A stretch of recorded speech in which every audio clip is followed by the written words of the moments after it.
What's going on, everyone? DelVecchio here. This question was part of a previous monthly Q&A for business plan members. Now, if you think you're ready to make money with your skills, sign up for the freelancing membership on my website, where you can download all of my web design, WordPress, and online marketing giveaways in one spot, and that includes a PDF copy of my book, Create Your Freedom. I'll include a link here in the corner of this video and in the description below to create your free account. Now let's get to today's freelancing question. The first question that I got here is, what is your workflow after a client picks you?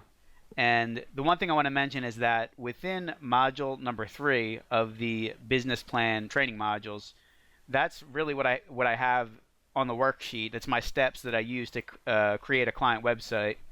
And that's something that I've refined over time. I change it every now and then, but that's been my framework that I've used since day one.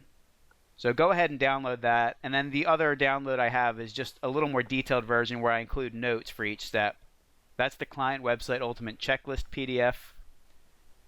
But just to go into a few other details here, the first thing that I have is that this is why specializing matters, because if you're working for every type of business, your workflow is going to be different and custom every project. And that's a good thing to make money at first. You know, you can charge more if you're doing something custom, but it doesn't really help you long term because you're not standardizing your processes. It's going to be harder to craft a sales pitch that you can repeat over and over again. You know, I think every industry that you work with, the content is going to be different, the content that you collect, the pages that you create. There might be certain layouts that work better in one industry versus another. There's obviously different WordPress plugins that you're going to install. And so all these things are going to vary. And that's why I recommend, going through the client questionnaire. I think that is generic enough that it can apply to all industries. But what happens is if you're working with one industry, you're going to see that they're going to give you similar answers every time. And I find that most clients, they ask me more about other websites that I've built, not so much my portfolio website. They don't want to go through my portfolio to see the other websites I built. They just want me to send them links of another client. And if you don't have that, what I recommend in the modules is that you create a demonstration website, something that's in a similar industry, and it'll give them an idea of what their website might look like. And if they even have a logo file, you can just swap out a generic logo file with their logo to really sell it to them. I'm not going to do any work besides, just a really generic template, demonstration template. I'm not going to do any work customizing until I get a setup fee. That's when I really start the project. And because I come to web design more from the code and tech side and not so much design, I like to start really basic and just put together a minimalist design. And then I ask for feedback because every client's going to have a different idea of what looks good to them, and it might not always match what looks good to you. So the last thing that you want to do is put a ton of work in, create this insane design, and then have them look at it and say, wow, I hate that, and then you have to redo it.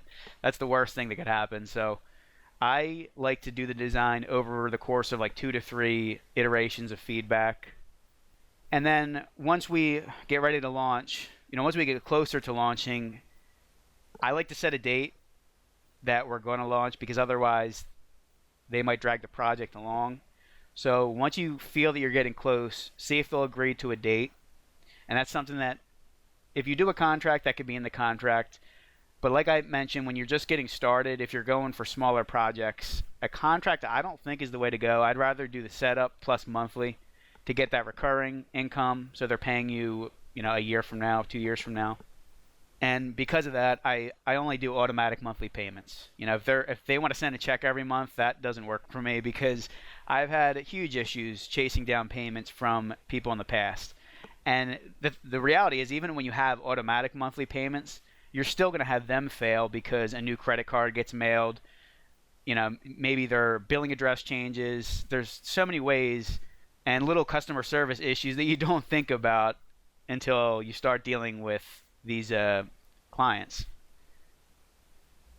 So there's a sneak peek of the monthly Q&A. And if you enjoyed this video, please give it a thumbs up and subscribe to my channel for more tutorials and help as you begin your journey of working for yourself as a freelancer.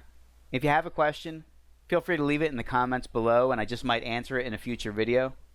Also, don't forget to sign up to the free membership to get access to all of my website freebies. Thanks so much for taking the time to watch, and I hope you join me on the next video.